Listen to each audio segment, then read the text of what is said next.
Madilim na gabi sa lungsod ng mga aswang. Episode 3. Ang sumpa ng pamilya Villanueva. Mga ka-amazing, handa na ba kayo sa mas matitinding revelasyon?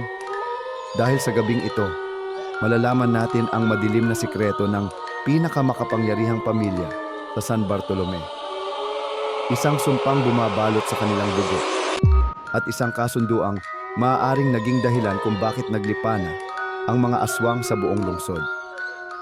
Ang piling tao ng San Bartolome. Ang pamilya Villanueva ay isang kilalang angkan sa lungsod. Sila ang may-ari ng pinakamalalaking negosyo, mula sa mga pabrika ng pagkain hanggang sa mga matataas na gusali sa bayan. Sa mata ng publiko, sila'y mababait at matulungin. Ang kanilang leader, si Don Victor Villanueva, ay isang respetadong negosyante na madalas nagbibigay ng donasyon sa simbahan at sa mga mahihirap. Ngunit sa likod ng kanilang marangyang mansyon ay isang lihim na ilang siglo nang itinatago. Isang sumpa, isang kasunduan, isang kadiliman na pilit nilang kinokontrol, ngunit hindi na nila kayang pigilan. Ang lihim na seremonya. Sa likod ng napakalaking mansyon ng Villanueva, may isang lumang sementeryo na matagal nang ipinagbabawal puntahan ng kahit sino. Sinasabing may espiritong naninirahan doon, kaya't kahit ang mga kasambahay ng pamilya ay hindi nangahas lumapit. Ngunit ngayong gabi, sa ilalim ng madilim na langit, isang kakaibang seremonya ang nagaganap. Nakaluhod si Don Victor Villanueva, nakahubad ang kanyang pang-itaas, at nakapalibot sa kanya ang iba pang miyembro ng kanyang pamilya. Siya ang pinuno at sila ang kanyang mga tagasunod. Sa gitna nila ay isang babaeng nakaputing damit, nakagapos sa isang marmol na altar. Sa ngalan ng ating sinaunang kasunduan, bulong ni Don Victor habang hinihiwa ang kanyang palad gamit ang isang matalim na patalim. Isinusumpa ko ang aming dugo upang patuloy na pagharian ang San Bartolome. Ang dugo mula sa kanyang kamay ay tumulo sa bibig ng babae at sa isang iglap, nagsimula itong mangisay. Nagsimulang magbago ang kanyang katawan. Lumabas ang mahahabang kuko. Tumalim ang kanyang ngipin at namula ang kanyang mga mata. Isa na siyang ganap na aswang. Ngumiti si Don Victor. Panibagong tagapagmana ng aming lahi, anya. Ang gabi ay atin pa rin. Ang investigasyon ni Gabriel. Habang nangyayari ang seremonya, hindi alam ni Don Victor na may isang taong naghahanap ng katotohanan. Si Inspector Gabriel de Castro. Nakatanggap siya ng impormasyon mula kay Father Damian na noon pa man ay may hinala ng may kinalaman ang pamilya Villanueva sa pagdami ng aswang sa lungsod.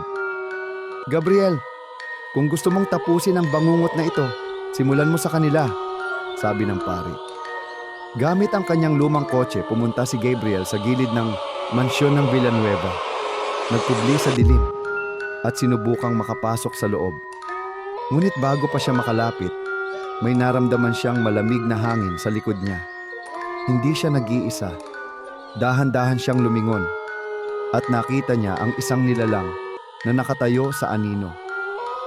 Isang babae, mahaba ang buhok, balingkinita ng katawan, ngunit sa ilalim ng liwanag ng buwan, nakita niya ang kakaiba nitong anyo.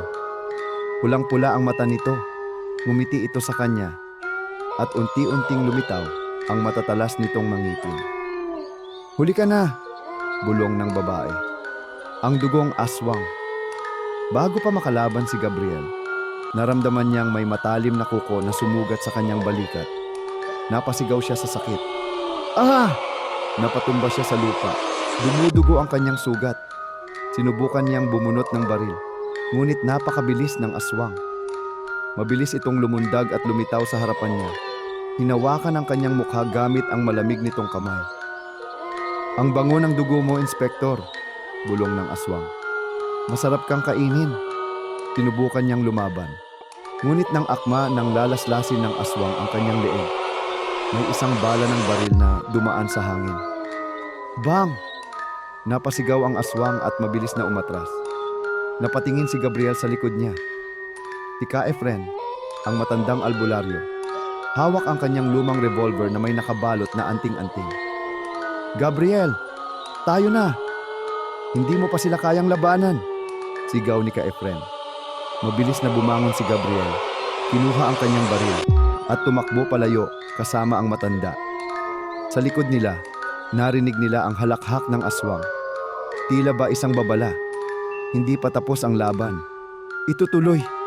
Mga ka-amazing, paano lalaban ang ating mga bayani laban sa mga halimaw ng San Bartolome?